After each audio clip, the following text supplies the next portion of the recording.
gente! Esse é mais um Bitar Podcast e se você é criança, adolescente ou jovem, fica com a gente nesse episódio que a gente vai falar sobre os seus direitos. Eu sou a Rubia. E eu sou o Lindomar. Então, no episódio de hoje, a gente vai falar sobre os direitos da criança, do adolescente e do jovem, por meio de 2 estatutos. O Estatuto da Criança e do Adolescente e também existe o Estatuto da Juventude, que inclusive completa 10 anos agora em 2023. Também no nosso papo a gente vai inserir a lei da aprendizagem e entender como que ela se encaixa nesses 2 estatutos. Sim, e para entender tudo que gira em torno desse assunto, nós estamos aqui com a Raíssa Lemes. Ela que é cientista social em formação, tem uma trajetória acadêmica e atuação profissional com ênfase na área de políticas públicas de juventude e relações entre Estado e sociedade civil, prevenção à criminalidade, cidadania e direitos humanos. Ela começou sua trajetória profissional como jovem aprendiz e depois disso já atuou como diretora de políticas públicas de juventude da União Estadual dos Estudantes de Minas Gerais, já foi assessora parlamentar na Câmara Municipal de Uberlândia e hoje é gestora de projetos em uma agência de desenvolvimento social. Seja muito bem-vinda, Raíssa. Obrigada. Bem-vinda, Raíssa. Nós estamos também com a Rubia Freitas. Ela é advogada e antirracista, é especialista em direito e processo tributário, além de ser pós-graduada em educação em direitos humanos. Ela acredita na aprendizagem e na potência que a juventude tem. Já foi coordenadora de aprendizagem na cidade de Uberlândia também.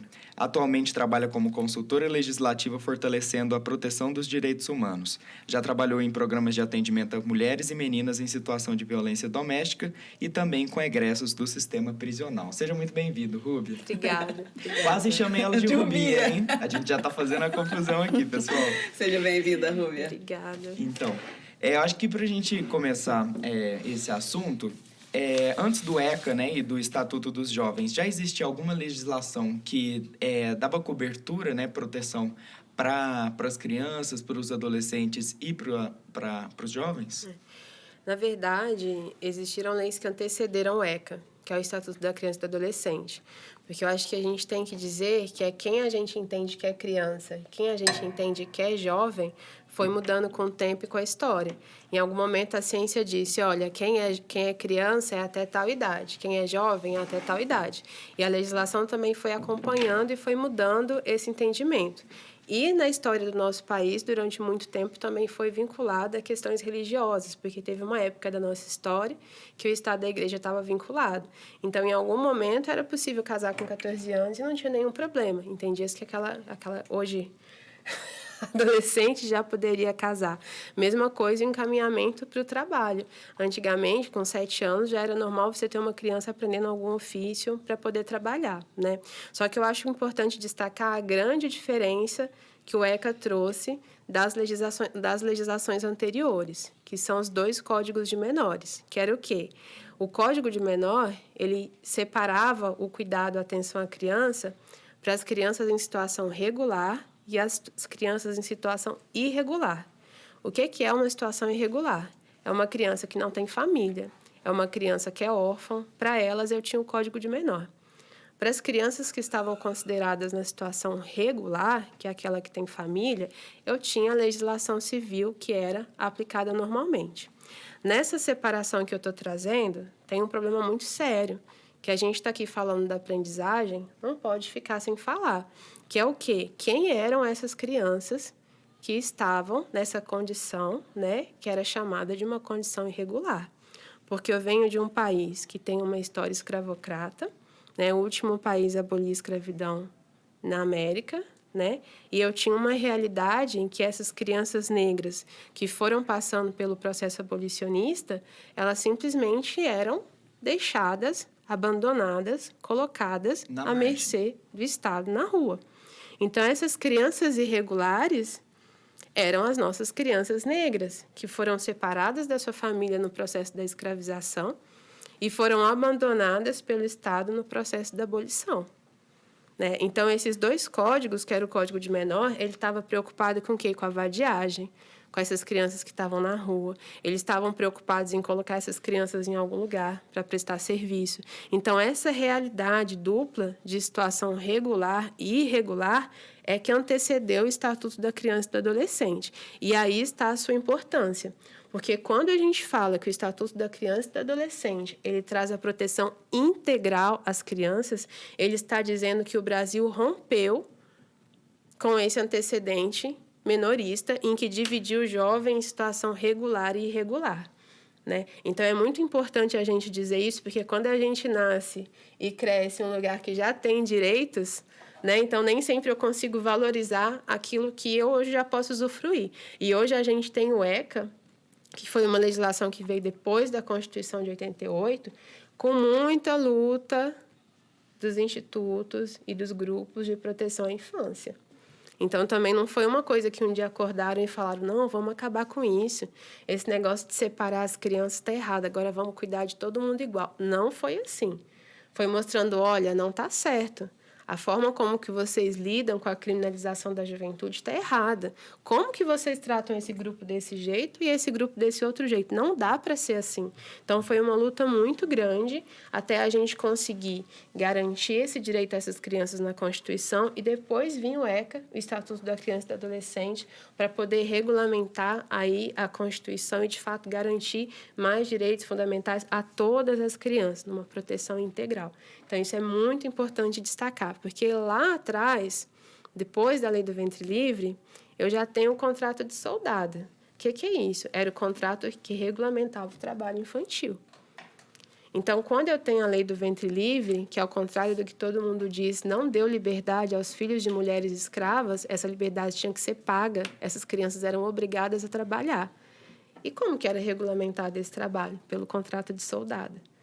Então, hoje, o juiz da infância e da juventude que está preocupado em garantir direitos das crianças, lá nessa época, que tinha outro nome, ele era responsável por quê? Por verificar esse contrato.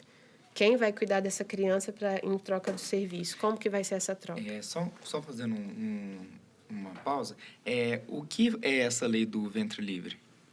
Então, a Lei do Ventre Livre é uma das leis abolicionistas no Brasil. O Brasil teve várias leis abolicionistas. 1800 e começaram esse processo até chegar na Lei Áurea.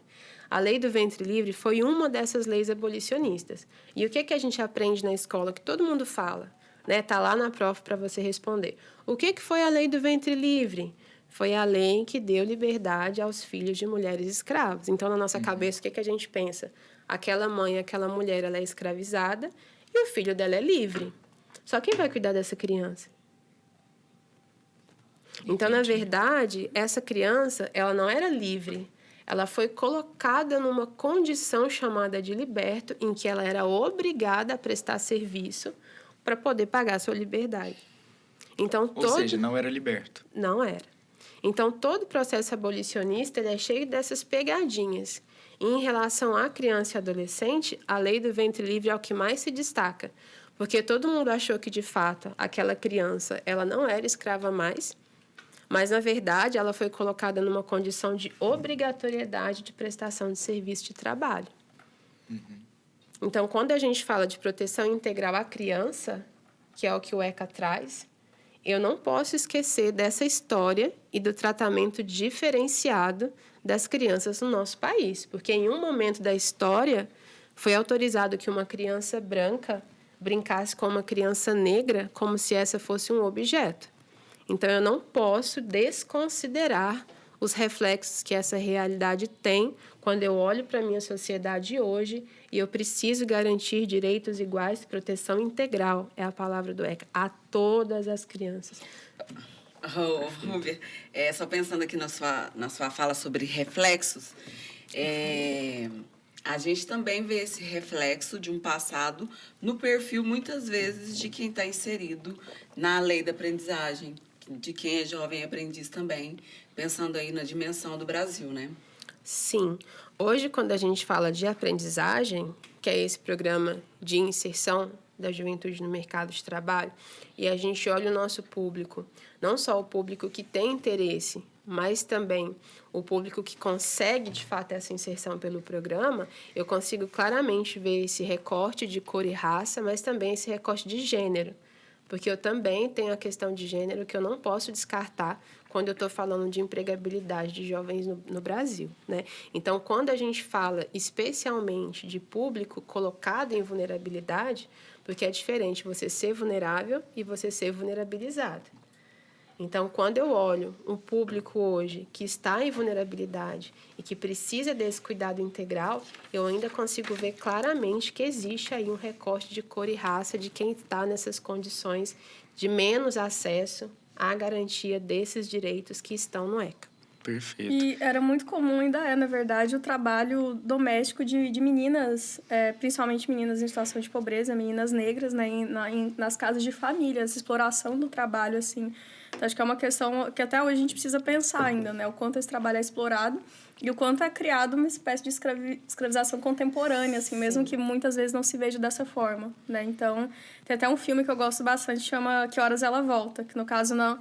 a protagonista não é uma criança, não é uma jovem, assim, mas é sobre uma trabalhadora doméstica que tem uma filha que sonha em seguir um outro caminho, quer fazer faculdade de arquitetura, e existem alguns conflitos por isso, de mentalidade, assim, né? Do que cada uma pensa que pode ser e das possibilidades que existem. Então, recomendo muito esse filme, que eu acho que retrata bastante essa questão da história do trabalho no Brasil e de como isso ainda reverbera hoje em dia.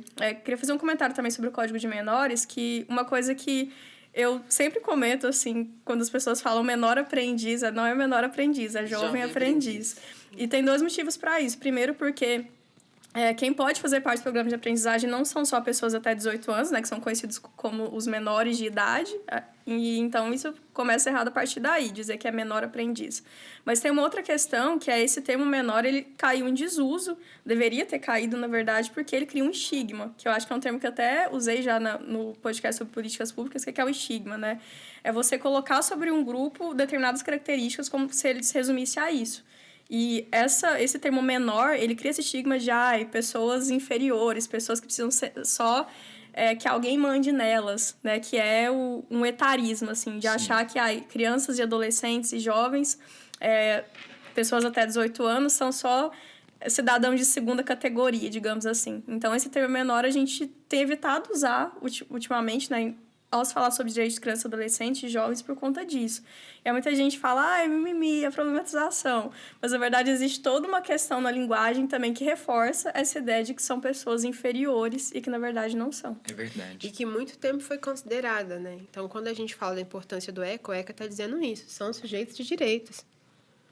Todas as crianças e adolescentes são sujeitos de direito. Quem vai garantir e dar esse direito? Toda a sociedade vai se responsabilizar pelas crianças e adolescentes. Então, essa questão da nomenclatura ela é muito importante, não só por um marco histórico, mas também porque muda como esses sujeitos de direito são vistos, né? Até pela questão de ser ouvido, de garantir o direito ou não. Então, é muito importante você mudar a nomenclatura. Não é um mimimi, ela é necessária, porque isso ajuda com que a sociedade compreenda essa mudança de paradigma social. Então, é um instrumento muito importante. Eu acho que a nossa sociedade tem caminhado assim para realmente entender as coisas com mais na verdade, esse termo não é nem bom de ficar usando, né? Mais clareza. A gente falou sobre, não sei qual episódio foi, sobre clarificar, enfim. Para trazer mais consciência sobre as coisas. Então, de realmente, por exemplo, quando você fala menor aprendiz, aí ela traz essa reflexão, né? Por que não usar mais menor aprendiz? Porque essa linguagem, ela traz isso. Então, por exemplo, a partir do momento que você entende que a linguagem pode trazer um sentido duplo, um sentido do que ela realmente significa, né? Você começa a observar até mesmo a sua fala. Então, você começa a observar o que você está falando ali para as pessoas. Então, É isso, eu não sei se ficou claro. Não, mas é uma Mas é coisa isso que a gente mesmo. está acostumado, né? Às vezes você fala, você nem nota que você falou. Alguém lhe fala, não, mas espera aí, menor não sei o quê. Às vezes você não viu, porque tá tão incutido na mente das pessoas, tá tão Sim. comum. Ele é de menor. O menor, não sei o quê. Então, essas correções, elas são importantes, não só para a consciência individual, mas também coletiva. E a gente mesmo reproduz isso, né? Por exemplo, eu tenho 23 anos, aí eu lembro de algumas situações que eu já era maior de idade e a gente ficava falando o pessoal que não era de menor, né? Como se fosse... Inferior. Inferior. Vocês são mais novos. Então, a gente às vezes reproduz isso sem ver ou intencionalmente, mas não é legal ficar reproduzindo, né? Sim. Os dois estatutos, eles têm faixas etárias de abrangência diferente, né?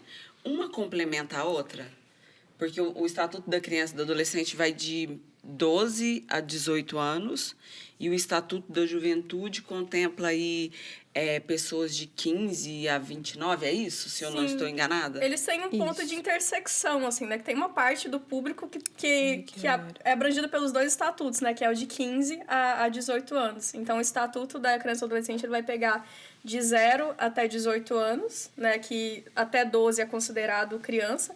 É claro, assim, é igual a gente acho que comentou de políticas públicas também, essa faixa etária ela é uma determinação legal, mas não quer dizer assim que, nossa, o dia que eu fiz aniversário de 13 anos eu Mudou. deixei de ser criança. Mas a gente precisa Ouviu, Yasmin, minha filha? Isso é para você. Mas a gente precisa ter algumas definições legais para isso, né? Até para conseguir desenvolver as políticas públicas voltadas para esse público. Então, tem que ter esse recorte. Então, até 12 anos, legalmente, é considerado criança, né? 12 anos incompletos. E até os 18, considerado adolescente. E aí, no Estatuto da Juventude, a gente já tem adolescentes e jovens, que são de 15 a 29 anos. Então, tem uma parte desse público que é abrangida pelos dois públicos, né? Mas qual que era a necessidade de criar um Estatuto da Juventude? Era entender que existem questões que são específicas dos jovens e que não estavam totalmente contempladas no Estatuto da Criança e do Adolescente. É claro que, por exemplo, nesse público aí que vai dos 15 aos 18, eu tenho muitas questões que já estão no Estatuto da Criança e do Adolescente e elas não deixam de ser importantes por isso, não tem que deixar de existir por isso, né? Eu não preciso reduzir a idade do Estatuto da Criança e do Adolescente por conta da juventude. Mas o da juventude ele é um complemento para esse público e, ao mesmo tempo, ele cria mecanismos, né, e dispositivos legais na lei de direitos para essa população que estava meio que esquecida, assim, né, que dos 18 aos 29 anos, que é considerada jovem também. E você gostaria de falar, Rubi? Porque, na verdade, o que eu penso assim, quando a gente pensa na construção de leis, tanto o ECA quanto o Estatuto da Juventude podia juntar tudo um só e fazer um grande diploma legal. Só que o que é importante? Você fazer os marcos de grupos na defesa de direitos. Então, ainda que eu pudesse fazer um só, então eu vou juntar Estatuto da Criança e Adolescente e do Jovem, né? Eu acabo diminuindo a visibilidade e a pauta que construiu aquele diploma legal. Então, o Estatuto da Criança e Adolescente, ela vem com uma reivindicação, né, que foi essa que eu trouxe para vocês, e o Estatuto da Juventude vem com outra, que é como a Raíssa já falou, já falou, que é complementando. Então, eles não se excluem. E aquilo que houver divergência, a prioridade é a implementação do ECA. Isso aí não é problema, né? Só que eles vêm em marcos e tempos legais de complementariedade, que eu entendo que, de fato, apesar de poder ser mais fácil no sentido de implementar, se tudo fosse um só, é muito importante eu fazer os marcos legais para a defesa desses direitos. Então, quando eu estou falando de juventude e o Estatuto da Juventude, a gente chama de vontade do legislador. O que se quis quando fez aquela lei? Estava querendo fazer o quê? Né? Então, o Estatuto da Juventude, eu tenho uma vontade do legislador, o que aquela lei queria, e quando eu tenho ECA, eu tenho outra, né? E aí, essa questão da idade que foi falado, eu acho muito importante dizer dessa importância desse marco legal. Então, quando eu falo maioridade, se é 18, 16 anos, isso tem um reflexo jurídico. Quando eu falo quem é criança, quem é adolescente, então, se eu estou falando, por exemplo, que eu não posso deixar a criança fora da escola, né? Eu estou dizendo qual faixa etária, né? Então, essas questões são técnicas, mas são importantes para a gente poder regulamentar esses direitos. Só para não deixar passar aqui uma fala da Raíssa, quando ela traz a questão de garotas trabalhando aí no serviço doméstico, quem fiscaliza e onde a gente também pode fazer uma possível denúncia, né? Porque se tem essas leis que amparam as crianças, os adolescentes, os jovens, e se essa criança ou adolescente está aí sendo explorada, sendo né? explorada, mais uma vez mantendo a questão do racismo estrutural, muitas vezes, aí na nossa sociedade, onde é um caminho para a gente fazer uma denúncia, onde essa jovem, essa adolescente pode procurar aí um auxílio, um suporte? Ela tem instrumentos vários. Hoje, o primeiro lugar que eu pensaria em te dizer numa denúncia é o Ministério Público da Infância e da Juventude. Esse seria o primeiro lugar, né? Porque hoje eu já tenho várias especializadas, né, para ter atenção a tudo que diz respeito à criança e adolescente, principalmente esses casos de violação de algum direito, né? Você me perguntando agora, eu pensaria primeiro no Ministério Público. Só que, infelizmente, muitos desses casos, eles não são de livre acesso, assim, a instrumentos, a instituições, às pessoas. Então, a gente tem o Disque 100, né, que é o Disque de Direitos Humanos, que é uma possibilidade que você tem de denunciar, e chamar a polícia, né? Então, assim, a possibilidade é várias. Então, se eu estou tendo uma realidade de semi-escravização de uma criança, chamar a polícia, fazer denúncia de polícia. Também. Conselho tutelar não precisa ser essa própria jovem, né? Pode ser quem saiba, quem tem a notícia, fazer essa ligação, fazer essa denúncia e pedir que isso seja averiguado, né? Então, inicialmente, são esses os primeiros lugares que me vêm à mente. Você tem o Conselho Tutelar também, e o Conselho Tutelar ele vai acionando esses outros equipamentos, esses outros institutos, porque ainda que não seja assim em todas as cidades, né, já que tem muita gente ouvindo a gente de várias localidades diferentes, o correto é que todos esses equipamentos, todas essas instituições, todos esses órgãos públicos na defesa da criança e do adolescente têm que trabalhar em rede. Então, se eu pego hoje uma demanda, por exemplo, de violência doméstica contra uma criança, eu sou do Conselho Tutelar, eu aciono a polícia, eu aciono o Ministério Público, se precisa eu aciono a Defensoria, eu aciono o Serviço de Saúde, eu aciono o Serviço de Assistência Social. Então, tem que ser em rede para dar certo, porque senão não dá. Senão essa pessoa que está sofrendo alguma violação de direitos, se é ela que tiver que ir em cada um desses lugares buscando auxílio, ela nunca acaba. Sim. Né? Então, todas essas são essas opções para você ligar e fazer essa denúncia. Então, só entendendo aqui, né? Eu falo demais.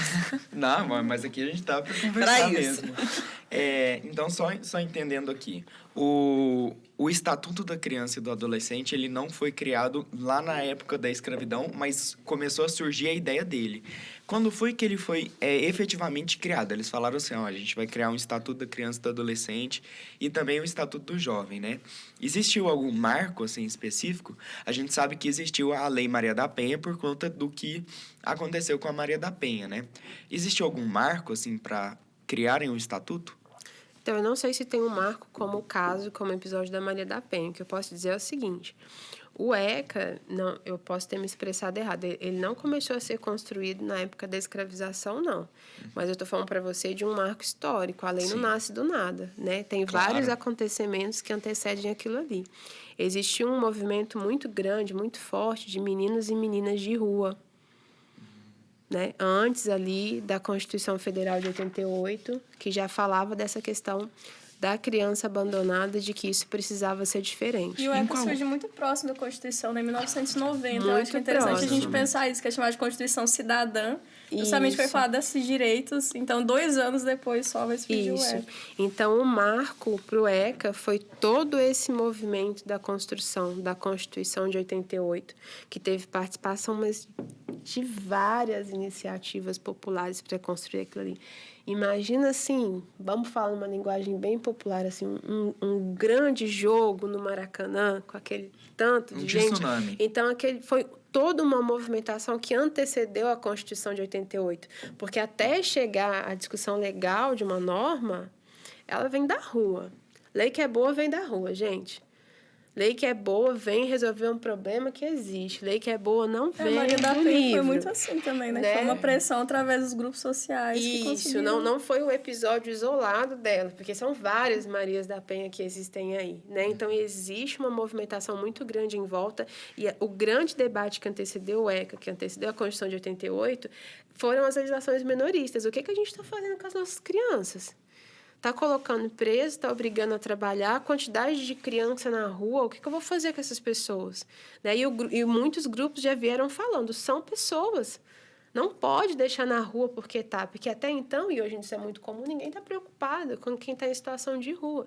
E menos ainda com a... Então, quando veio a Constituição de 88, veio esse movimento, especialmente desse de meninos e meninas, em situação de rua, que falou, opa, peraí, tem que melhorar. Mas não foi só esse. É isso que eu queria dizer. Foram vários movimentos espalhados pelo país e muito antigos, com roupagens diferentes. Né? Então, você tem aí o movimento de mães, que é muito forte até hoje no país inteiro, buscando pela vida e a garantia do direito de seus filhos. Então, foram vários movimentos. Mas quando você me pede um marco legal, a Constituição de 88. Foi quando ela veio, se eu não me engano, é o 227, que falou criança e adolescente têm direito. Depois que eu tenho a lei máxima, quem manda na coisa toda, falando criança tem direito, quais direitos? Como? Quem cuida? Aí vem o ECA. A se pensar. Vale lembrar que, como um outro ponto importante que a gente também falou, se eu não me engano, no episódio, a gente começou a falar de políticas públicas, mas também no de cidadania para todos, onde a gente falou muito das questões da ONU. E aí pensar também que ela acontece ali um grande evento com a inserção de diferentes países em 1889, que também tinha a pauta das crianças e dos adolescentes. Então, é como a Rúbia falou, que são vários pontos que vão se ajustando até que chega nesse diploma legal, foi o termo que você usou? Diploma legal. Assim. Eu acho que é o que a gente fala da democracia, assim, que ela pode não ser o sistema perfeito, mas ela ainda é o melhor que nós temos, assim. Então, ao longo da história, a gente vai conseguindo aprimorar algumas questões que já foram muito piores do que são agora, assim. E só um comentário, para eu não esquecer do que eu estava comentando também, do Conselho Tutelar. Eu acho que é muito importante a gente tirar essa ideia de que o Conselho Tutelar é uma coisa terrível ou de que é uma piada, assim, porque eu vejo muito isso na internet. Eu gosto muito de ver meme, TikTok e tal, mas às vezes eu vejo umas coisas que eu acho que reforçam umas ideias que não são legais, assim. Por exemplo, eu vi um TikTok uma vez de um cara muito famoso que a mãe dele, na encenação, né? A mãe dele mandava ele lavar a louça e falava, não vou lavar, vou chamar o Conselho Tutelar. E é uma brincadeira, mas ao mesmo tempo parece que muita gente acredita de fato nisso, assim, que o papel do conselho, qualquer coisinha que acontecer, não é o conselho qualquer vai coisa, lá. Né? Então, assim, claro que o conselho, assim, não deve ir, né, numa casa ou tirar uma criança de uma família só porque a mãe mandou lavar a louça. Mas a questão é, se existe uma violação frequente de direitos, se existe, por exemplo, uma família que obriga os filhos a trabalharem numa condição totalmente inadequada ou algo assim, por exemplo, ou que tem agressões constantes, violência, isso é sim uma atribuição do conselho conseguir zelar por essa criança, por esse adolescente, mas claro, como a Rubio falou, também garantindo a rede de direitos. Por exemplo, existem casos de mães que têm que deixar os filhos sozinhos para trabalhar. Aí, adianta tirar os filhos dessa mulher apenas? Não, a gente tem que ter um mecanismo que garanta, por exemplo, vaga em creche. Então, não adianta olhar também só para um lado da moeda, né? Mas, ao mesmo tempo, a gente tem que tirar essa ideia do conceito tutelar como algo ruim ou como algo que só está para tirar as crianças de algum lugar, e sim como um mecanismo de proteção, que, claro, tenha os seus desafios, os seus defeitos também na execução, mas que pode ser melhorado. Então, que a gente tem que procurar melhorar. E a participação social, as políticas públicas são uma forma de fazer isso, né? Por exemplo, existem vários formatos de eleição de conselheiro tutelar e muita gente nem conhece, assim, como que funciona, né? Então, esse tipo de coisas é uma coisa interessante a gente pensar, de como a gente participa ou se não participa, né? Tem cidades em que só algumas pessoas podem votar para o Conselho Tutelar, geralmente pessoas ligadas a entidades que trabalham com esse público, e tem cidades que não, tem cidades que qualquer cidadão pode votar. Então, votar para quem vai fazer parte do conselho. Isso, para quem vai ser conselheiro tutelar. E quem quer se candidatar, tem que ter algum pré-requisito? Tem edital. Sempre lança um edital dizendo quais são as condições, o que precisa, como vai ser, como... Precisa ter um edital que vai orientar como isso é feito, né? E isso também não é uma coisa que é igual em todos os lugares, nem em todos os tempos, vai mudando. Então, assim, conselho tutelar, a gente ia ter que ter um dia só para conversar no podcast sobre conselho tutelar, a importância, a necessidade, como funciona, como você fiscaliza, né, o trabalho do conselho tutelar, etc. Só o que eu queria dizer no que a Raíssa disse é que seria uma atividade muito legal. As pessoas que estão escutando a gente aqui, verificar nas suas cidades o que tem de proteção à criança e adolescente. Tem conselho tutelar? São quantos conselheiros? Aqui, os conselhos tutelares são divididos por região, né? Uberlândia é uma cidade muito grande, tem mais de 800 mil habitantes. Mas e as outras cidades? Tem conselho tutelar? Quem é o conselheiro? Ele é escolhido como? Isso seria uma atividade de pesquisa muito interessante para os jovens, para eles saberem, de fato, o que funciona na sua cidade, o que existe nessa cidade. Nem toda cidade tem a vara específica da criança e adolescente. Cidade pequena é junto com a vara de família. Conselho Municipal da Criança e Adolescente, Conselho Municipal de Juventude, nem toda cidade tem também. Então, seria muito bacana se quem está escutando a gente, está acompanhando o podcast, né, se empenhasse com seus colegas ali, até da própria aprendizagem, de fazer esse levantamento e descobrir o que tem na sua cidade para garantir o direito da criança e do adolescente. Tem o quê? Né? Dependendo do tamanho da cidade, da estrutura da cidade, vontade política, etc., eu mudo esse cenário. Mas a verdade é que é necessário que existam equipamentos exclusivos ou não, vara da infância específica ou não, secretaria da juventude ou não, é necessário que todos os equipamentos protejam os direitos dessas crianças. Mas quais? Eu acho que é começar a ter essa iniciativa, né? Por exemplo, ver um grupo de crianças sozinhas, assim, na rua. Quem são essas crianças, né? Onde estão os pais dela? Porque a gente consegue identificar, assim, às vezes, né?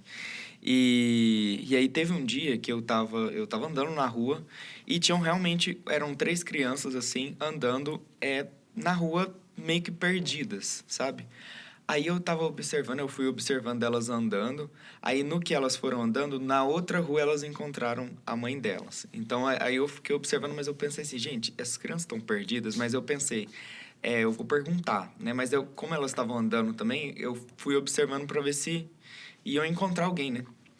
E aí realmente encontrou, mas eu pensei, eu vou chamar alguma coisa, né? Eu vou tentar chamar conselho tutelar, porque aquelas crianças que estão ali, o que pode acontecer com elas? São crianças. Então, acho que a gente começar a ter essa iniciativa, né?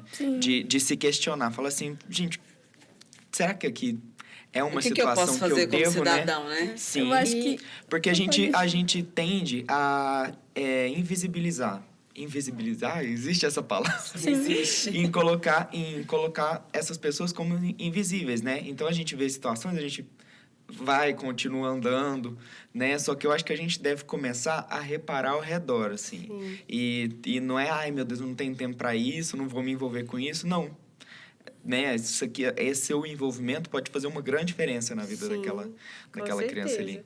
E achei que a sua fala foi muito interessante, porque há pouco tempo foi divulgada na internet e isso sempre volta. O experimento não é a palavra certa. Acho que eu vi que eles fizeram, eles colocaram uma menina negra sozinha, parada na rua, ela ficou encostada num mural, e aí todo mundo passando, e ela ficou lá.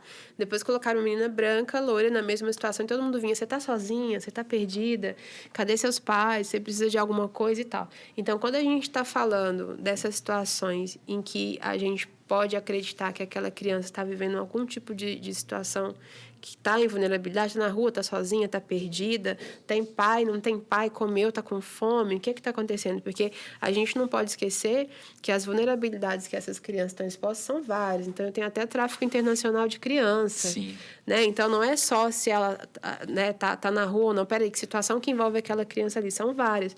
Mas a gente cresceu numa sociedade que, de fato, não vê, não enxerga e não se preocupa e eu acho com que quem está na rua. Mesmo que aquela criança esteja só perdida, ela já é lida com uma criança em situação de rua e eu já não quero saber quem é aquela. Então, assim, a nossa sociedade, ela realmente faz de conta que não está vendo. E quando eu falo do ECA, eu estou falando realmente de responsabilidade de todos. Todos devem se ocupar de quem é aquela criança que está ali parada, seja negra ou não, que ela precisa.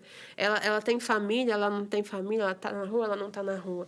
E aí, falando da minha filha Yasmin, porque mãe só fala dos filhos, a minha filha, ela anda na rua, ela vê pessoas em situação de vulnerabilidade, sejam crianças ou não, ela fica desesperada. Mãe, tá com fome. Mãe, você tem dinheiro? Mãe, aquilo. E eu fico olhando, ela tem 11 anos, né? Como que a gente perde essa preocupação com o outro, em que a gente anda na rua e tem uma pessoa que está na rua e eu não vejo, eu realmente não vejo, não me preocupo, eu não estou nem aí, né?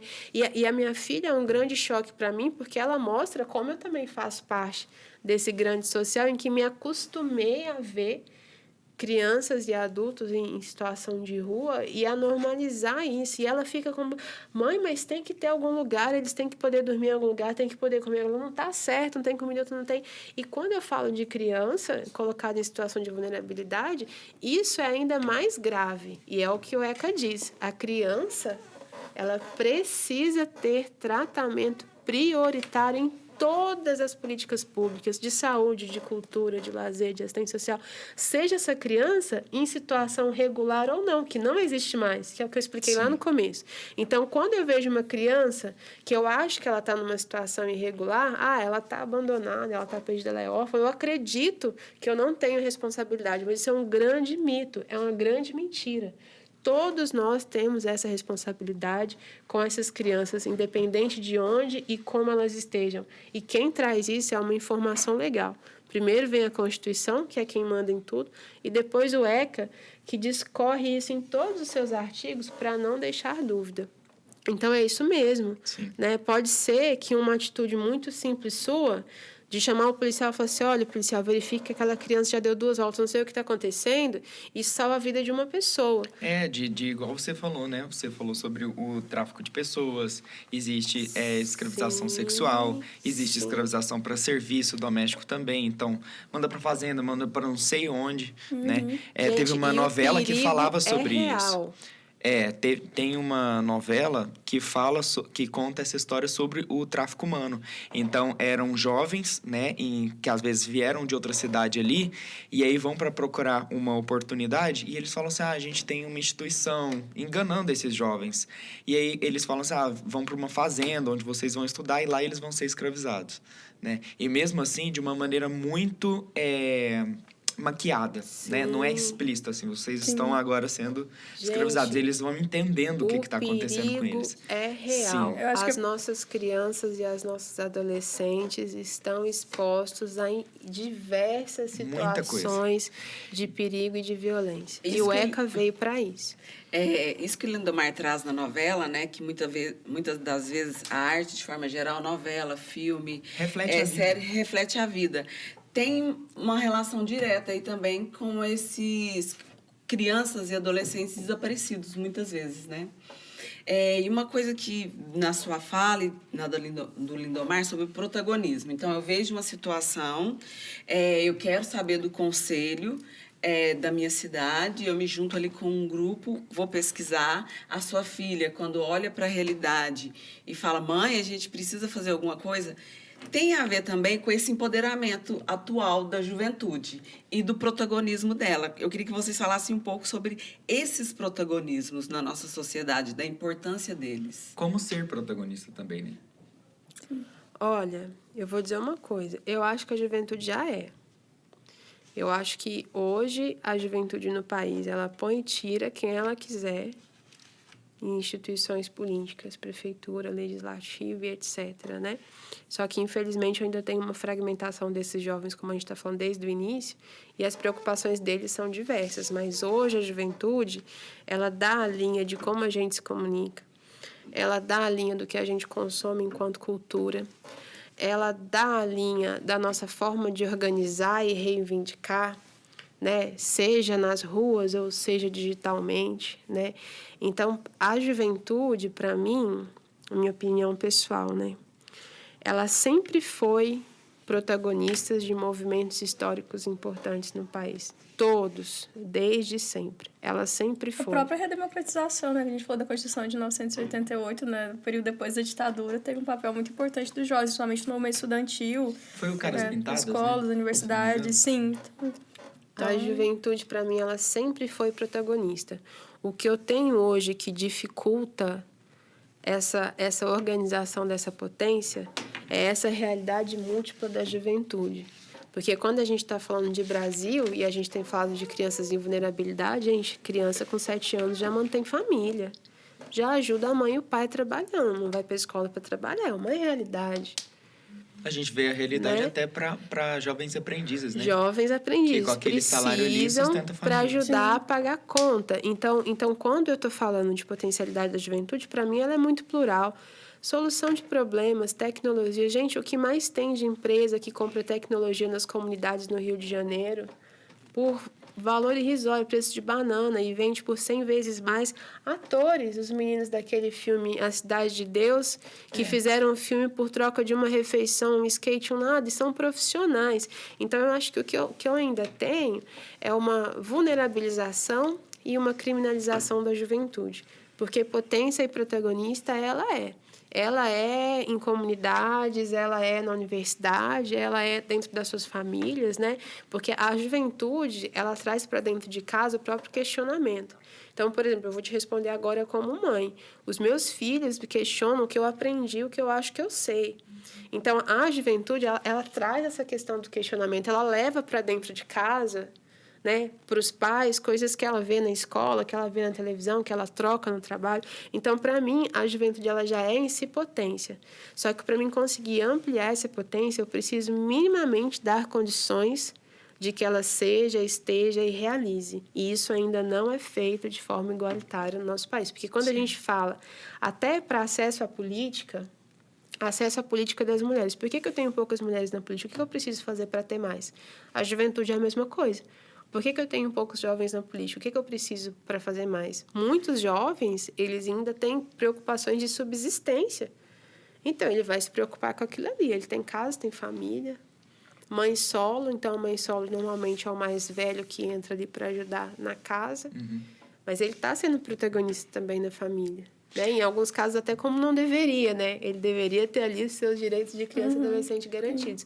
Mas o que eu acho que a gente precisaria é conseguir olhar para a juventude de uma outra forma. Então, quando eu falo hoje, por exemplo, de tecnologias sociais, né? Quando eu falo de liderança, quando eu falo de desenvolvimento tecnológico mesmo, científico, quando eu falo de formas de organizar, formas de comunicar, quando eu falo de moda, quando eu falo de tudo, eu tenho grupos sociais jovens que estão à frente de empreendedorismo, gente. Que é isso? Sim.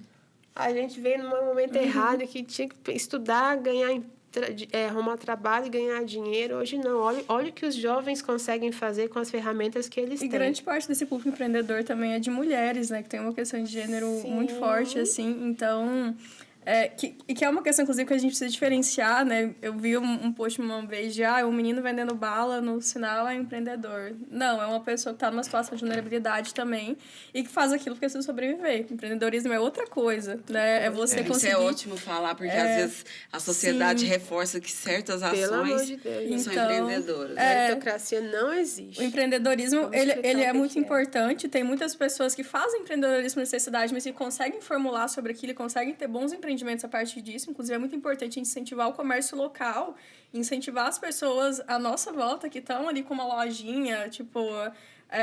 que faz um bolo no pote, depois fala muito, faz uma unha. Docinhos. Então, assim, a gente também procurar incentivar o trabalho dessas pessoas, né? Por que eu vou comprar num lugar super grande e tal, que às vezes o preço nem é tão barato assim? Se eu posso comprar de uma pessoa aqui do meu bairro, um jovem que eu conheço e que tem uma loja de roupa, por exemplo, né? Então, esse tipo de coisa é importante. Mas sobre o protagonismo jovem, eu acho que depende muito da minha relação comigo mesma, da minha relação com as outras pessoas. Né? Eu acho que existe uma questão de autoestima na juventude muito grande, assim, que é uma fase de muitos conflitos, assim. Eu acho que, além da autoestima para outros aspectos, tem uma autoestima também do próprio valor, assim, né? Do que a gente acha que é capaz de fazer, né, de como pode afetar o mundo. E então acho que precisa ver essa questão dentro de si, assim, de não basta que a legislação me veja como sujeito de direitos, mas eu também tenho que me ver assim, né, de que eu mereço uma vida com qualidade, que eu posso participar das coisas, que a minha opinião importa. Que eu sou importante, que eu sou potência, que eu consigo, né? Mas não nessa linguagem coach de nossa, né? Não é nesse sentido. É nesse sentido porque você precisa de um start, né? E, às vezes, é difícil a gente conseguir mostrar para esse grupo o quão importante e o quão potente eles são. E esse descrédito, né? Eu acho que ele também vem dessa historicidade do não lugar. Você é menor. Você não está aqui, você não participa, você não fala nada. Quando você tiver sua casa, sua vida, sua família, né? Então, a gente vem dessa construção da desvalorização. O adolescente e a gente precisa tem isso, do né? contrário. Tem Por demais. exemplo, você não é nem criança. Em certos momentos você é criança, então, não, você tá pequeno demais, cala a boca. E aí, às vezes, não, você já tá muito grande. Sim. Você já cresceu. Perdoem as mães, Aí, gente, aí, é difícil aí, pra gente. Aqui, ó, o puxão de orelha ao Mas isso é vivo. muito... Tô brincando. Mas isso é muito dessa separação, muito assim, de dois lados só, né, que a gente chama de dicotomia. Ou você é criança ou você é adulto. E não, entre isso existe todo um caminho que é muito mais complexo. E nós adultos também vivemos isso, né? Essa questão de estar sempre em desenvolvimento, sempre se questionando e sempre melhorando. Mas não tão latente como quando você está aí na fase da infância e juventude. Né? Pode falar, Vivi. É que até um certo tempo a criança, o adolescente, o tal menor, era visto como objeto do adulto, né? E um fardo, né? Vou te dizer que peso. até hoje, assim, sabe? Na lei, não, assim, mas eu acho que entra muito no que a gente está falando aqui em vários pontos, que grande parte dessa mentalidade começa em casa. Né? E não tô aqui culpando os pais, as famílias, porque a gente...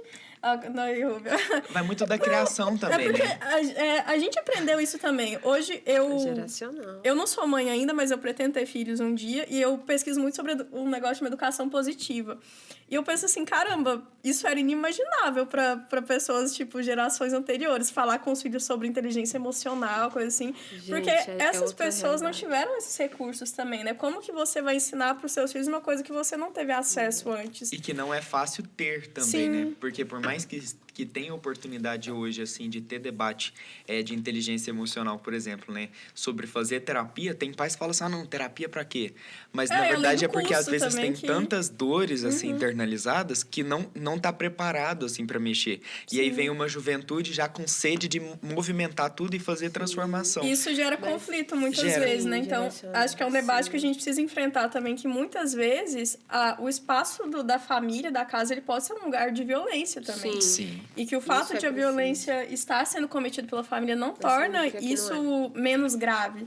Né? Novamente, nessa questão. Não é uma questão assim de você tem que odiar os seus pais. Não é isso, gente. Não entrem por essa linha. Calma, eu não tô dizendo que...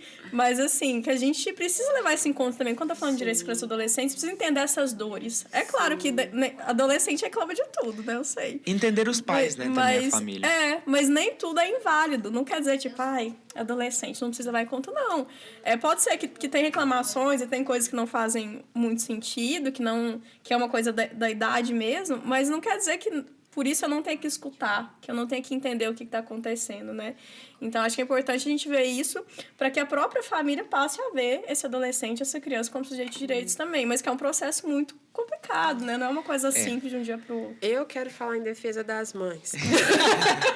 Bate o martelo aí, Rubi. Só complementando, você falar que eu ia falar isso antes, esqueci, mas a gente tem uma questão muito grave nisso, que é de gênero também, que é a sobrecarga que as mães têm, né? Até compartilhei um negócio isso ontem no Instagram, que, assim, às vezes a gente quer exigir muito das mães, sendo que elas praticamente estão sozinhas ali, às vezes. E eu acho que isso entra muito que a gente falou sobre a responsabilidade geral sobre as crianças. Começa em casa também isso.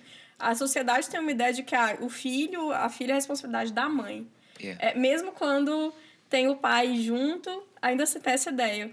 Tanto que muitas mães, inclusive, falam, filha da mãe. Então, a gente tem que romper essa ideia a partindo de casa, mas também por outros aspectos. A criança, o adolescente é a responsabilidade da sociedade toda. Pode falar, meu querido. Eu vou puxar para uma outra pergunta. Então, eu quero só, em defesa de todas as mães, mãe, te entendo. E eu tô aqui. Isso é defesa. Mas brincadeiras à parte, o que eu quero dizer, assim, quando você está falando do protagonismo da juventude, aí eu falo da infância também, e que a gente comentou antes sobre levar para casa, a gente está falando de violência, essas coisas e tal. Então, o que acontece? As famílias, normalmente, são estruturas rígidas. Assim como as nossas construções sociais, elas precisam de tempo até ir mudando e de acontecimentos. Então, o que a gente falou? Para a gente ter aí hoje a Lei Maria da Penha, que é uma lei que protege mulheres em situação de violência, infelizmente muitas coisas aconteceram. Só que a gente tem aí um grande marco, né, essa grande importância, que foi o caso da Maria da Penha, em que várias pessoas se envolveram e levaram o caso dela até a Corte Interamericana. Então foram várias tentativas de assassinato, ela pedindo ajuda, ninguém nem aí, porque o problema é doméstico, não é meu, né? Até que a gente conseguiu. Isso. A gente conversou com o Estatuto da Criança e do Adolescente, veio nesse mesmo processo. Um histórico, várias coisas acontecendo, várias leis, até eu conseguir. As famílias, o processo de mudança das famílias, infelizmente, em muitas famílias, ele ainda é muito rígido. E a gente está num momento de grande acesso à informação que está impulsionando com que esse movimento dentro das famílias seja mais rápido. Então, eu vou te dar um exemplo. A minha filha está mudando de escola. Ela está indo para o 6º ano, está indo numa escola que tem até ensino médio. Eu, como mãe, fui fazer o quê? Não pode isso, não pode isso, não pode aquilo. Se te encostar assim, eu quero saber. Ninguém vai chegar assim, vai ser discretamente. Isso expliquei. E aí eu falei, bom, pensando como que eu ia falar com minha filha sobre estupro. Aí eu lá pensando, ai meu Deus, tal. Porque o espaço da escola também é um espaço de múltiplas violências, né? E aí eu falei, filha, deixa eu te perguntar, você já ouviu falar essa palavra? Ai, mãe, todo mundo já sabe que é estupro. Aí eu já parei e falei, bom, então ela já sabe, eu não preciso dizer o que é, eu só vou dizer que é uma... Então, o que eu estou querendo dizer com isso? Quando a gente fala de protagonismo, de direito da criança e do adolescente, de importância da família, de família tóxica, eu também não posso considerar essa família só como um espaço rígido. Essa família também é um espaço de mudança e ela precisa dessas contribuições, né, para ela pensar e ver realmente é aquilo ou não é, né? Então, assim, minha filha me perguntou o que era transexualidade. Eu falei, peraí, deixa eu olhar no Google, tá? Deixa eu te explicar direitinho. Então, assim, a gente que é família, mãe e pai... Também tá aprendendo. A gente passa a impressão de que sabe tudo, mas é um lugar de segurança, porque não é verdade. Cada dia que eu converso com os meus filhos, eu tenho o Antônio de 8 e a Yasmin de 11, eles vão trazendo coisas para mim que na minha época ia ser quando tivesse 18, 19 anos, e olha lá. Então, esse movimento da juventude para dentro das famílias, para que a gente saiba lidar com a realidade das juventudes hoje, é muito importante, né? E isso é muito necessário, porque é muito diferente. Imagina, até pouco tempo atrás, para namorar era com qual idade? Sair, imagina. Hoje em dia, você pega o telefone e está tudo lá, você vê ao vivo. Sim. E todo tipo de coisa, né? Então, são movimentos importantes para que a gente consiga dar esse reconhecimento a esse jovem, essa criança, ajudar esse adolescente, ajudar nesse momento de se identificar enquanto sujeito de direitos também, porque, pensa, foi muito tempo visto como um anexo. Agora que você é um ser completo, né? Direitos e deveres, nós temos que falar dos deveres também, você fica meio sem saber o que é aquilo, porque não é uma coisa que você tem desde sempre. As nossas famílias não estão acostumadas e não sabem como lidar com isso. Sim. Com incentivar essa potencialidade de deixar. Então, como que a gente fica, né? A minha família, eu fico no movimento assim de solta e pega de novo, aí solta mais tem um sempre pouco, medo do que é novo. Aí pega também, de novo, aí eu deixo, não, você pode escolher o que você quer vestir, mas isso aqui você não vai vestir não, né? Então, é difícil. E esse movimento dessa dinâmica das famílias, ele vai vir de onde? É da juventude. Sim. É muito difícil isso vir dos avós. Pode acontecer? Pode. Né? Eu não posso criar uma regra, mas é muito mais fácil que esse movimento de desenvolvimento e de mudança das famílias venham a partir do que a juventude traz. É uma via de mão dupla, né? Você tem que... A juventude tem que ser ouvida, mas também tem que estar disposta a escutar e entender os contextos e a ensinar na medida daquilo que ela tem para ensinar, né? E acho que isso se aplica muito ao ambiente de trabalho também. A Ruby citou essa questão da inovação, etc. Foi uma coisa que eu sempre ouvi, assim, tanto quando era jovem aprendiz, quando era estagiária, que os estagiários, jovens aprendizes, sempre traziam muito um frescor, assim, uma inovação para os ambientes de trabalho. E a gente até citou isso também na outra ocasião, né? Por exemplo, várias instituições super sérias e rígidas, até ligadas ao poder público, ao governo, que estão fazendo TikTok, estão fazendo coisas assim, e dialogando mais com jovens através dos estagiários dos jovens aprendizes. E eu queria puxar, já aproveitando, como que a lei da aprendizagem está prevista nesses estatutos? Já que a gente está falando de trabalho também, né? Então, o que acontece? Eu tenho a Constituição Federal, que é a referência principal, que fala de trabalho, de direito à criança e adolescente. Depois eu tenho o ECA, que começa a falar ali da profissionalização, né? E eu tenho a CLT, que fala dos direitos de trabalho para quem tem menos de 18 anos. E depois eu tenho a regulamentação disso tudo, que é o que a gente chama de lei da aprendizagem, né? Então, na verdade, se você for pensar numa pirâmide, né? Você tem a Constituição Federal e você tem todos esses dispositivos que eu falei para você depois. Na verdade, para tentar explicar, é como se um fosse complementando o outro. Então, a Constituição diz que a criança tem direito e diz o direito ao trabalho. Aí depois eu tenho o ECA, que fala um pouco sobre isso, direito à profissionalização. Depois eu tenho a CLT, que regulamenta os direitos dos trabalhadores, né, dos jovens trabalhadores. E depois eu tenho a legislação da aprendizagem, que é um tipo, né, é uma forma de trabalho, porque não é só Qual o trabalho. Eu também tenho a parte teórica, que é obrigatório. Então, não é simplesmente uma relação de trabalho de uma pessoa que tem menos de 18 anos. Essa profissionalização da aprendizagem, ela exige que essa carga horária seja cumprida com formação e nos estabelecimentos, nas empresas, etc. Então, é uma modalidade específica de prestação de serviço. Então, ela tem uma regulamentação própria.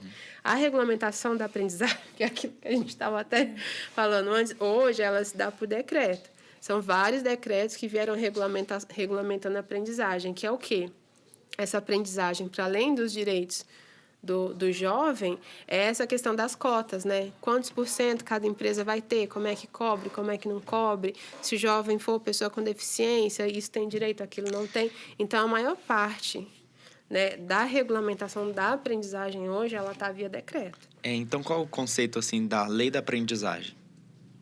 Acho que... Porque você explicou, você foi explicando, mas é um conceito, assim, para a gente saber. Por exemplo, o que é a lei da aprendizagem? A lei da aprendizagem é a norma jurídica que regulamenta esse tipo específico de contrato de trabalho, que é nessa faixa etária de 14, para a PCD não tem faixa etária limite, né? Você pode contratar sem limite de idade, em que ele é contratado para esse programa específico de profissionalização. Então, vou repetir. O que é a lei da aprendizagem?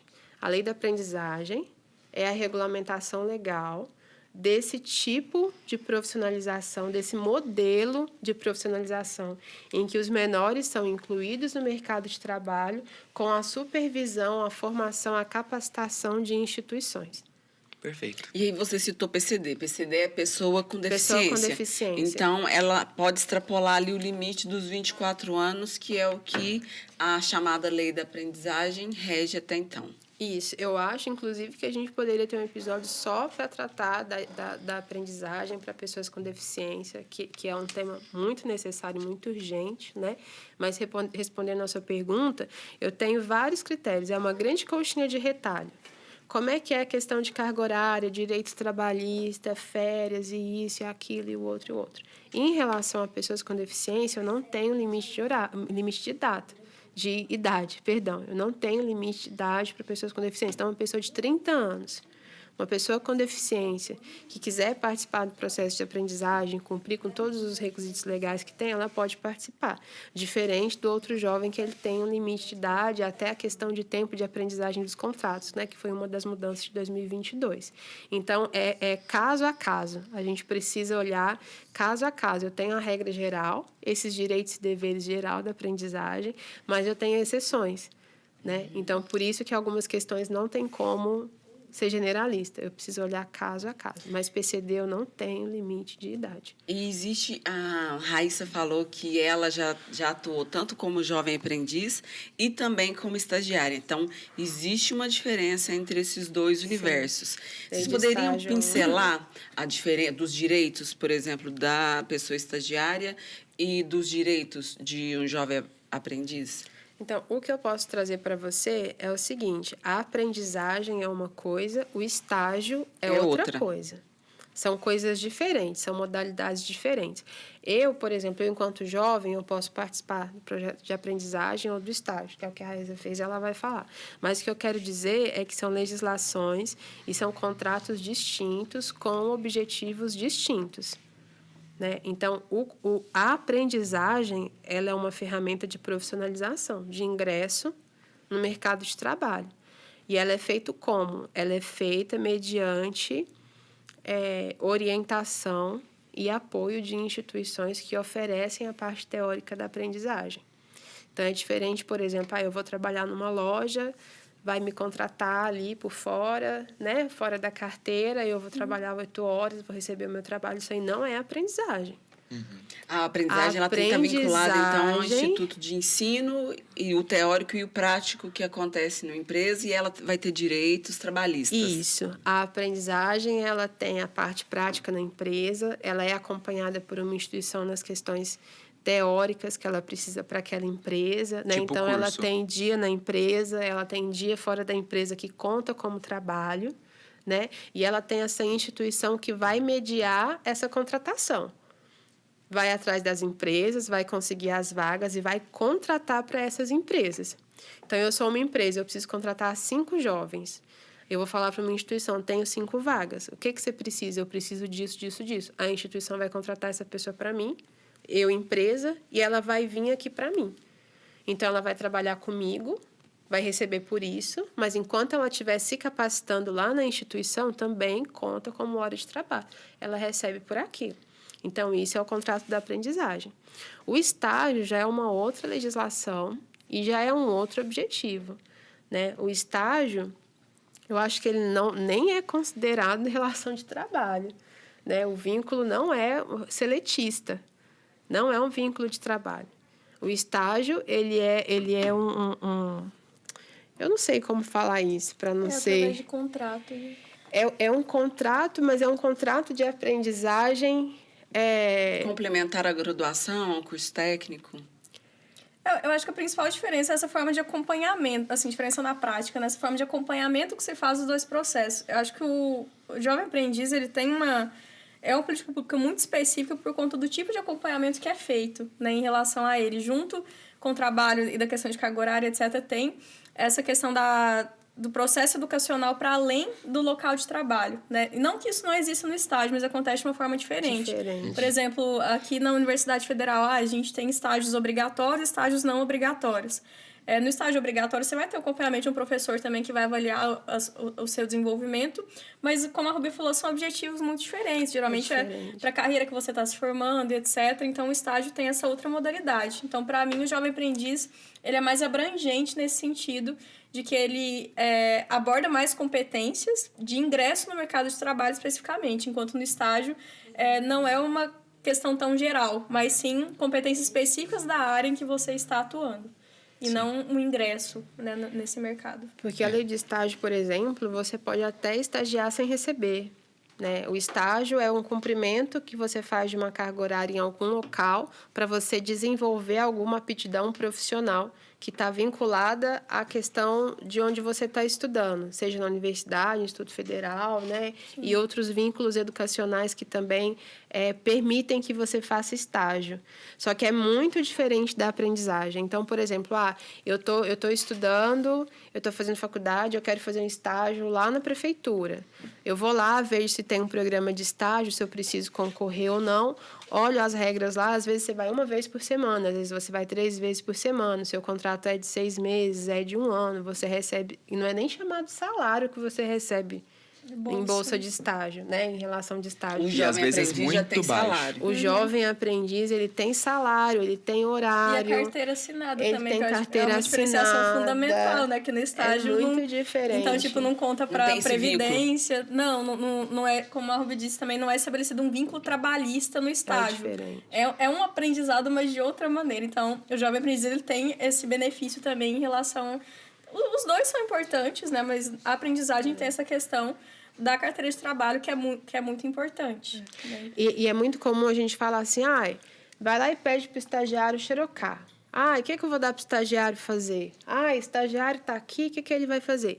Na aprendizagem, não. Ele vai ter um supervisor na empresa também, ele vai ser tratado como funcionário, ele tem horário de chegar, ele não pode ser discriminado lá dentro. Venham vocês, mas o jovem aprendiz não vem. Não, isso não existe. Sim. Então, é uma relação de trabalho, né? Também não pode ter hora extra, se eu não me engano, né? Não, quando tem hora extra, tem limite de hora extra, tem horário, se está numa condição insalubre ou não, porque as vagas da aprendizagem também são múltiplas, assim, né? São realidades diferentes nas empresas. Então, eu tenho algumas questões da hora extra, mas é muito específico.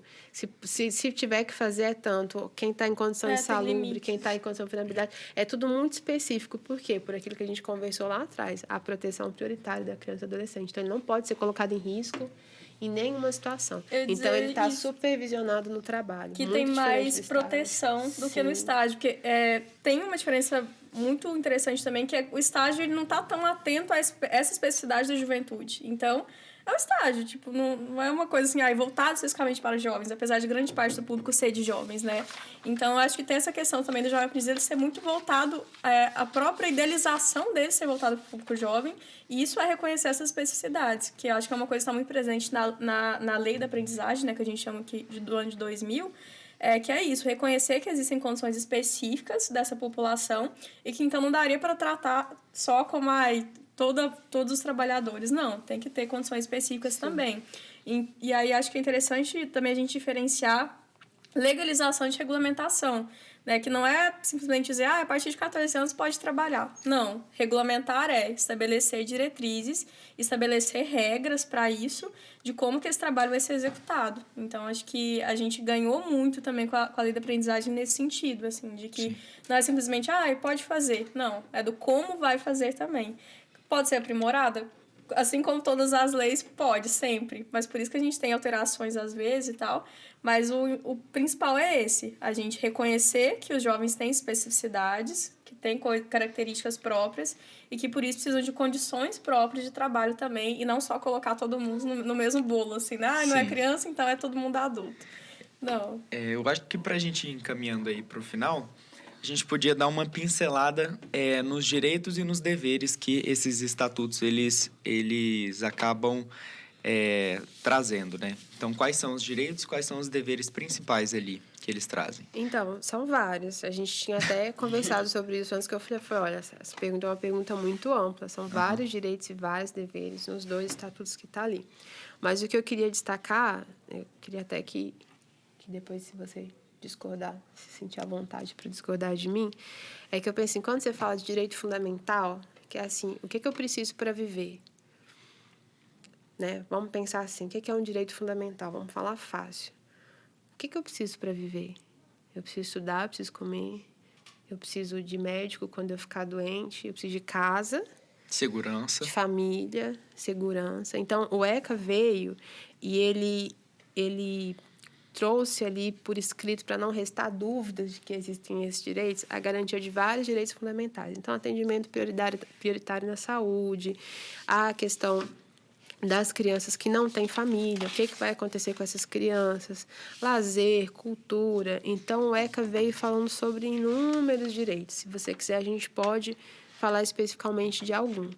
E, quando a gente veio falando da complementariedade do Estatuto da Juventude, para mim, o Estatuto da Juventude veio trazer um direito de cidadania e um direito político muito importante, que não estavam no ECA antes. Então, para mim, Rúbia, como que eu vejo hoje os 2 estatutos, né? Estou aqui num podcast, quem está me ouvindo são pessoas jovens que fazem a aprendizagem, eles estão, nossa, que tanto de lei, que tanto de coisa, esse pessoal vai e volta, vai e volta, vai e volta toda hora. Então, o que eu quero que entenda? Que a gente está num país que tem lei, e que existem leis que garantem direitos para a juventude, para a adolescência e para as crianças. Eu tenho o ECA, Estatuto da Criança e do Adolescente, que traz aí descrito vários desses direitos e o que as instituições têm que fazer para garantir esses direitos. Direitos fundamentais, saúde, alimentação, educação. O que a gente vai ver agora, mês que vem, sem parar? Meu filho não tem vaga na escola. Não tem vaga na escola, tem que estudar. Cadê a vaga? Não sei o quê. Todo começo de ano, janeiro, fevereiro, isso aí. Mas e aí, direito à educação? A criança tem direito à escola, mas não tem vaga? Quem que dá essa vaga? Onde que vai estar essa escola? Então, assim, várias questões dessas de direito fundamental foram tratadas melhor com mais amplitude no ECA. Direito à saúde, cultura, lazer, convivência familiar. Sim. No ECA. E aí veio o Estatuto da Juventude e deu mais passos. Em que sentido? Em garantir o que eu chamo de direito de cidadania, participação política e social. E eu acho que não tinha no ECA. E eu acho que é pesquisar também, né? Então, às vezes, tem uma questão sua ali, vamos supor, ligada à segurança. Você tá com aquela dúvida ali, vai e pesquisa se tem alguma coisa no estatuto, né? Porque tem toda essa vastidão de leis. Sim, Realmente não daria pra gente falar todas Tem muita aqui. coisa, só que o que eu considero mais importante, assim, o que eu mais utilizei no ECA até hoje, né? Tipo, o que a gente mais cita no ECA, na minha prática profissional especificamente, são das crianças que estão em violência. Né? Então, assim, as crianças que estão em violência, que não têm família, que precisam, por exemplo, ser institucionalizadas, precisam ser retiradas dessa família, onde elas vão ser colocadas. Então, essas situações específicas, crianças em conflito com a lei, né, jovens em conflito com a lei, quem que vai fazer o quê, aonde que encaminha. Então, isso no ECA melhorou bastante e isso no ECA a gente usa muito. Porque quando eu vou falar, por exemplo, de direito à educação, eu tenho outras leis que vão falar mais do que o ECA sobre o direito à educação, inclusive leis municipais, que eu tenho escola municipal, tenho escola estadual. Então, eu tenho uma vastidão de leis que garantem esses direitos fundamentais. O que o ECA trouxe escuta, você querendo ou não, tem que aceitar que essa criança, que esse adolescente tem todos esses direitos aqui, ó. Nossa, mas como que a gente vai fazer para realizar isso? Se vira, fofo, maravilhoso, mas você tem que fazer alguma coisa para garantir. Com as fases de profissionalização, é uma das leis mais respeitadas no Brasil. Ainda que com todos os problemas que a gente tem, é uma das legislações mais respeitadas. E eu acho que concordo muito com isso que a Rúbia falou e acho que tem muito a ver com o que a gente falou no outro episódio sobre políticas públicas também. Essa questão de ter para além do básico, né? Que até se tem a música dos Titãs, a gente não quer só comida, a gente quer comida, diversão e arte. E o Estatuto da Juventude ele realmente traz muito isso, traz sobre cidadania, traz sobre cultura, traz sobre lazer, que anteriormente seriam consideradas questões menos importantes, mas atualmente a gente considera que são questões tão fundamentais quanto saúde, quanto educação. Claro que os governos e a forma de agir das políticas públicas vão ter prioridade sempre, mas a gente tem que considerar tudo isso como importante na formação dessas pessoas, né? E o recado final, assim, que eu queria trazer também é que a gente tem que pensar sempre que tudo que acontece na infância e na adolescência vai ter impactos pro resto da vida da pessoa. Então, quando a gente está falando desse público, a gente não está falando também só de algo que diz respeito àquela condição específica, àquele ano específico que a pessoa está. Mas quando a gente pensa, por exemplo, pessoas em situação de rua, pessoas com envolvimento na criminalidade, pessoas em várias outras situações de vulnerabilidade social, a gente está falando de muita gente que muitas vezes tem essa trajetória desde a infância, que não foi uma coisa que começou ali quando a pessoa era adulta. Claro que acontece quando a pessoa é adulta, mas não só. Então, o que a gente tem que pensar na garantia desses direitos é romper o ciclo, né? Se eu estou vendo uma criança, um adolescente, um jovem que está ali numa situação que não é adequada, que não está de acordo com os direitos que devem ser garantidos para ele, para ela, eu tenho que romper o ciclo. E como que eu vou fazer isso? E essa participação social, esse protagonismo jovem tem muito a ver com essas questões, assim. Então, acho que é muito importante a gente pensar também nessa visão global, né? Do que impacta. O Estatuto da Juventude, para mim, é muito importante em trazer essas questões. E isso que você falou de deveres também, é sempre fundamental também a gente entender que sempre que nós temos direitos, nós temos deveres. E, novamente, isso parte desde o nosso ambiente familiar e comunitário, tomando família como não só as pessoas com quem eu tenho laços sanguíneos, mas as pessoas que eu considero como família no meu ambiente, assim. Começa ali. Se eu tenho direitos, eu tenho deveres. E isso para fora, na sociedade como um todo. Você tem direitos sem deveres, e aí a gente tem... todas as leis praticamente se aplicam aos jovens também, dos deveres. A gente tem formas diferentes de tratamento, por exemplo, para como lidar com delitos, né? Em vez do prisional, vai para o socioeducativo, né? Quando é adolescente, pode ficar lá até 21 anos, por exemplo. Mas acho que é pensar isso, assim, que toda responsabilidade, né, que a gente tem... A gente está falando em garantir esses direitos, mas a gente também tem que ter deveres para isso. E aí, retomando o que a gente já comentou um pouco também, Às vezes pode parecer chato, pode parecer que não é fácil, que é complicado, mas que é necessário a gente falar sobre essas coisas e a gente pensar sobre isso para que a gente possa garantir a parte legal, inclusive. Exatamente. Então, tudo tá junto. Eu queria fazer uma pergunta aqui, finalizando. Você tem alguma pergunta ainda? Não. Para a Rúbia? Vamos lá, Rúbia. As questões aí de mãe, né? Fala, minha xará. Eu gostei demais de você ser minha xará. Você é consultora legislativa, né? Fortalecendo aí, como o Lindomar já tinha apresentado no começo, a proteção dos direitos humanos. E aí a Raíssa falou que, para além da educação, da saúde, da segurança, tem também a parte legal, que é o divertimento, que é acesso à cultura, que é acesso à arte. Né? Você, como consultora aí, de políticos na parte de legislação, essas pessoas estão interessadas em ampliar esse debate e esses acessos? É para ser sincera ou... Sincerona. Momento sincerona. Então, vamos lá. A nossa realidade hoje, Poder Legislativo, de onde faz, é a realidade do país. A nossa casa. Vamos pensar na nossa casa. O que é a nossa casa? Você gasta mais do que você ganha.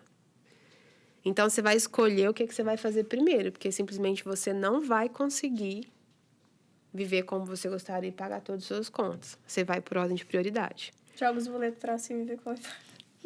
Brincadeira. É um método, funciona, né? Porque se é tudo muito importante, você fecha o olho e fala, vai, vamos na sorte, né? Sorteio. Quando a gente fala de política pública, de ECA, direito da criança e adolescente, de leis, eu estou falando de uma situação também de escassez e prioridade.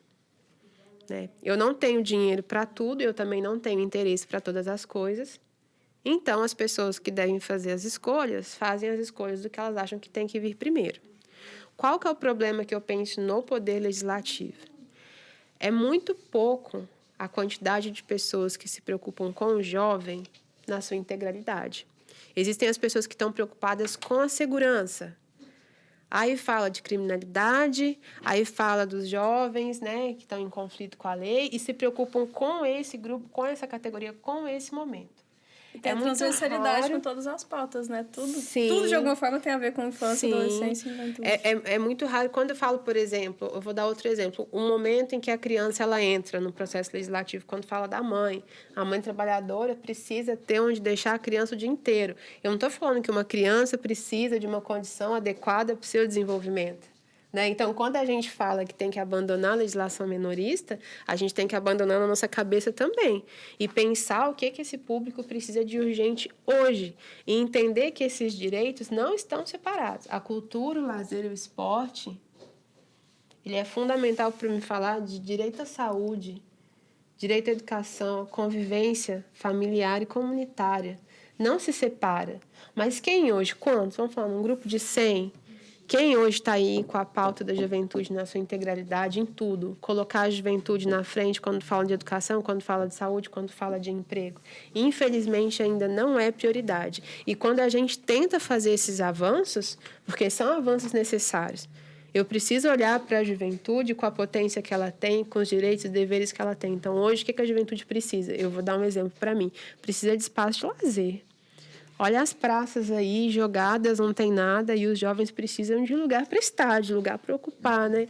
Então, você tem iniciativas ali de grafitagem, iniciativas de refazer o espaço urbano, mas ainda não é uma política pública que geralmente são iniciativas da própria de inclusão. Sociedade, assim, não necessariamente de uma articulação, de uma organização. Exatamente, é isso que eu estou querendo trazer. Eu tenho esses movimentos na cidade mesmo, em Uberlândia, tem vários, que são de iniciativa popular, mas eu não tenho essa mesma iniciativa do poder público nem do legislativo, né? Eu tenho vários representantes hoje aqui em Uberlândia que têm a pauta da juventude também. Eu estou dizendo de pessoas que trazem isso prioritariamente, é diferente, sim, né? Sim. Eu não tenho isso, é muito raro de eu encontrar. Até porque, se eu tiver hoje um parlamentar que tem só isso, ele não consegue ficar no meio político. Ele está fora, ele não vai ter os votos que ele precisa, porque não é pauta de interesse de todo mundo, infelizmente. Então, é quase uma sinuca de bico. Você fica ali entre a cruz e a espada e a gente vai tentando trazer os movimentos sociais, movimentos importantes como esse, como aprendizagem, até que a gente consiga, de fato, melhorar o que a gente tem hoje de legislação e de política pública para a juventude. Muitos jovens não consideram isso como prioridade também. Não Eu participei como jovem pesquisador de uma pesquisa chamada Juventudes e a Pandemia, que teve 3 edições e tinha as perguntas: o que você considera como uma prioridade para os governantes? E eu tinha a opção lá de políticas públicas para jovens, mas isso não ficava entre os primeiros lugares, assim. Então, claro que outras coisas também são fundamentais, mas eu fico muito impressionada com isso também, quanto os próprios jovens não levam isso em consideração, assim, em ações para si mesmos, esse público, na hora de escolher candidatos, na hora de falar sobre políticas públicas. Fiquem atentos. Jovens tenham consciências, né, da própria importância ali, e os adultos não têm... Acredito que também, né, a vida adulta, ela traz muitas demandas ali, então. Mas esses jovens, essas crianças vão crescer e vão se tornar adultos, idosos. Então, essa juventude é o futuro, então não tem como não se preocupar, né? E eu acho que esse bate-papo foi muito importante para isso, né? Para trazer essa consciência. Então, vão ter adultos assistindo, vão ter jovens, crianças, adolescentes ali. E eu espero que traga essa conscientização, assim, de qual é o seu lugar ali na sociedade, qual a sua importância e como que você pode estar protagonizando, né? Você usou essa palavra e eu achei muito importante, né? Se ver como protagonista da sociedade em que você está inserido, né? Entender, independente da sua realidade. As possibilidades de mudanças por meio desse protagonismo. Sim. Eu quero dizer para os jovens, para encerrar minha fala, que é possível. Independente do sonho que você tenha ou do que você queira, é possível. É possível de se fazer. E quando a gente vê tudo que a gente já viveu e tudo que a gente conquistou, a gente vê que é possível. Mas, às vezes, quando a gente está à frente, está vivendo um momento, aquela situação, é difícil de ver que é possível. E é difícil de ver que a gente pode. Então, eu quero dizer para a juventude que é possível e que a juventude pode. E que a gente precisa que a juventude continua tendo a energia que tem, a inteligência que tem, a capacidade que tem, para continuar fazendo os movimentos que fazem, porque, na verdade, é uma grande mola propulsora das mudanças sociais que a gente precisa. Que precisa na empregabilidade, precisa na saúde, precisa na educação, precisa na inovação, precisa da tecnologia, né? Hoje são os jovens, você que está me vendo, que está me ouvindo, que estão à frente, que estão liderando a forma de comunicar. Hoje todo mundo se comunica por meme. Quem criou? A política está se adequando à comunicação do jovem. Os aplicativos no Brasil são adequados para a forma como a gente se comunica. Então, ainda que não se veja o tamanho dessa estrutura, a juventude já está à frente de grandes mudanças e inovações tecnológicas. Mesmo esses jovens que hoje estão em condição de vulnerabilidade, muitos conseguem fazer muito sem estrutura nenhuma. E isso é tecnologia social. Isso hoje você faz dinheiro, você faz empresa, né? Você ensina o governo o que ele tem que fazer para você. Então, é muito difícil esse momento, são muitas dúvidas, são muitos questionamentos, são muitas dificuldades. Às vezes a gente fica com dificuldade nesse ingresso no mundo do trabalho, porque é diferente, né? A colega de trabalho, rotina, etc. Mas é um caminho, não é um único. E é um caminho para te trazer inúmeras outras possibilidades na sua vida, para você fazer o que você quiser. Porque há um tempo atrás era todo mundo assim, tem que estudar, tem que ter ensino superior. Hoje em dia você tem jovem com 18 anos que já tem empresa, já tem dígitos, já tem 0. Então, eu estou dizendo que não tem que estudar? Não. Eu estou dizendo que existem inúmeras possibilidades para que você possa ser na sua integralidade, viver da forma com que você deseja, porque a gente fala muito hoje do direito à felicidade, do direito à alegria. A gente não quer só comida, né? A gente quer também esse direito à felicidade, em que, ainda que às vezes pareça que não, é possível, né? Principalmente quando a gente consegue momentos em que a gente consegue trocar, em que a gente consegue se unir, em que a gente consegue fazer força, né? Então, é isso que eu queria dizer e agradecer a oportunidade do convite, né? A gente fala muito, mas é muita coisa. E é isso, é a nossa intenção, que é um bate-papo muito gostoso e rico, né? Eu vejo que o nosso podcast, ele traz essa riqueza de informação e essa transformação. Muito obrigado, Rúbia. Você, Raíssa, quer dar uma palavrinha também? Eu acho que...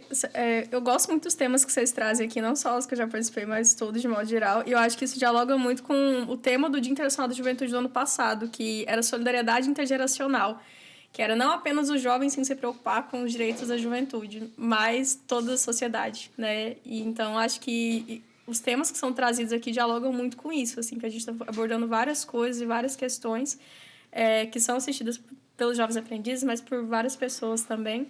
E sempre é um debate muito rico, né? E acho interessante a gente pensar que o Estatuto da Juventude, por exemplo, ele tem 10 anos, completa 10 anos agora em agosto de 2023, e são 10 anos em meio a 500 e tantos anos de Brasil. Então, a invisibilidade, ela existe ainda hoje, mas é muito isso que a Arbil falou também. Acreditem na potência de vocês. Nem sempre é um caminho fácil, assim, mas que essa oportunidade de aprendizagem seja um propulsor para outras coisas também, para que vocês reconheçam os seus valores, assim, né? Porque eu acho que foi muito isso que aconteceu na minha vida, assim. Eu estava muito sem perspectiva, estava até pensando em sair da faculdade, que eu estava meio tipo, o que eu vou fazer da vida, assim? E aí foi quando surgiu essa oportunidade da aprendizagem e eu aprendi muito com isso, aprendi muito com o estágio também. E então, acredito que são experiências que a gente pode levar para outras esferas da nossa vida e principalmente para reconhecer o nosso valor, que nós somos importantes. Não duvidem que vocês fazem a diferença no local onde vocês estão trabalhando. Isso com certeza acontece e é isso. Aproveitem tanto os podcasts quanto as outras experiências que a aprendizagem proporciona para que isso possa impulsionar vocês para ir muito mais longe. Que Uau, legal, né, Regina? arrasaram nas falas. Perfeito. Muito obrigado, Muito meninas, obrigada. por estar aqui com a gente, né? Falando sobre esse assunto que também é tão importante. Obrigada a você. É isso. Obrigada a você. A gente vai ficando por aqui, então, e até a próxima. Até. Tchau, tchau.